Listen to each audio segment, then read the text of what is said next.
previous video we studied what a food chain is, and now we'll get to know what a food web is. Okay, what is this food web?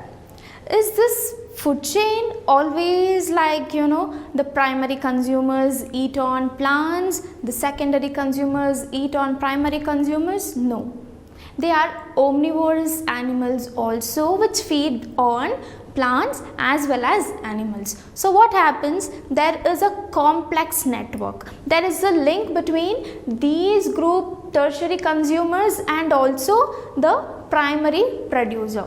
So there is no rule that these organisms will feed only on these secondary consumers. They can feed upon the primary consumers as well.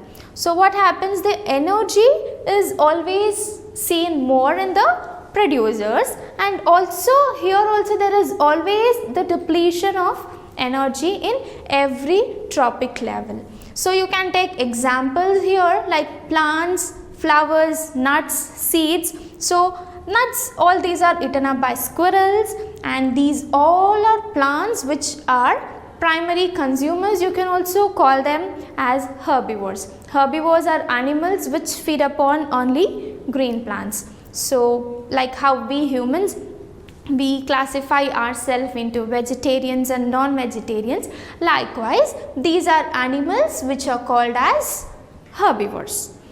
And you can see this bird, they are eaten up by this lizards, and here finally this is an organism, and this organism is eaten up by another organism, and this organism not only feeds on these lizards, they also eat up these birds. So that is how there are so many cycles here. So all cycles put together, they form a complex food web, or the transfer of energy is shown in the form of a network. Okay, and this transfer of energy is always unidirectional. Uni is single. It is always in one single direction. It is not reverted back. Okay, so once the organism feeds upon the green plants, those energy is not given back to the plant. It is carried out to the further trophic level, but it is not taken back. So that is what it tells. The energy is always unidirectional, and the energy that is captured by the autotrophs. Autotrophs are the green plants which they capture does not revert back to the solar input. It is in no way it is given back. Okay, maybe there is loss of energy, but reversing is impossible. The energy that is captured and which passes through herbivores, they do not come back to the autotrophs. Okay, now harmful chemicals. What are harmful chemicals? How do we harm here? What is our involvement here? Yes, farmer to avoid the birds or insects by eating those plants, what he does, he will spray pesticides on them. And though we wash our fruits and vegetables well, we consume some amount of chemicals. So that is how the harmful chemicals enters to our food chain, and they enter our body through the food chain. And one of the reason is that they use of several pesticides, as I told you, and other chemicals to protect our crops from diseases and pests.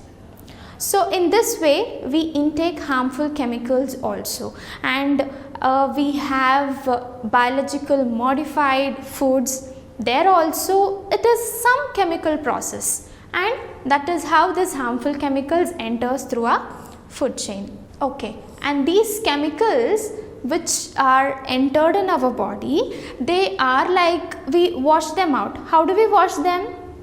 And also in the process of decomposition also, these chemicals are harmful and it is given up in the soil. So now what happens? The fertility of the soil or the nourishment of the soil is eradicated, and the plants which absorb it, they will not give a good healthy yield of food crops. So this is some hazard, because use of chemicals, this is some kind of hazard in our food chain. and these chemicals are either washed down into the soil or into the water bodies, and from the soil they are again absorbed by the plants. So we studied about how the solar energy is transferred in our food chain. This also is transferred. The harmful chemicals are also transferred in our food chain. That again, along with water, minerals from the water bodies, these are taken up by aquatic plants and animals. So imagine a fish living in an aquatic medium is polluted by these chemicals, and we eat on fish, we feed on fishes. So now what happened? That chemical which is accumulated in that body, it also enters through our body. So in that way, harmful chemicals are also transferred. And remember, these harmful chemicals are not degradable, which is they are not, we cannot decompose them. Okay, it will remain like that only, it will just get carried on. Okay, and these gets accumulated progressively at each trophic level as human being occupies the top level. Okay, we are the tertiary consumers. As we occupy the top level in our food chain, the maximum concentration of these harmful chemicals accumulated in our body. So this phenomenon is known as biological magnification. So that is what this chapter is about, our environment. So if you take care of our environment, okay, it will give you everything positively. If you try, what does the farmer does? And it is not a blame on farmer. He does it to protect his crops, but that is again hazardous to himself. Okay, now how do our activities affect our environment? So what are the activities we do? These activities, like a small thing, like everybody has a mobile phones now. So this technology improvement is harmful to our environment. Yes, you have to agree that, because in the production of industrialization, civilization, we have already destroyed an ample of our earth, right? We have begun to deforestation, mining, and now we are to culture and artificial culturing. We are trying to exploit our nature in various ways. Like, see, this is just an animated image of showing how our mother earth. So imagine if our earth, it could talk to us, it could tell out all our emotions, but it is showing out in the form of global warming. Yes, this is how we pollute our nature. We let out our drainage, garbage and smokes, pollution from industries, and without green plants, how is it possible for the plants to trap the sunlight? When we don't grow plants, how can it trap the sunlight? So then what happens? There is no production of food. Without sunlight, photosynthesis is not possible. When there is no photosynthesis, how can green plants produce food? How long can you depend on other animals? The primary food of other animal is also the green plant.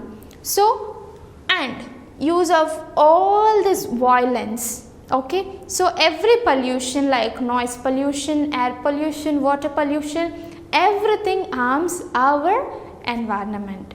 So we will see what are the different types of pollutions we are causing to our environment in the next video.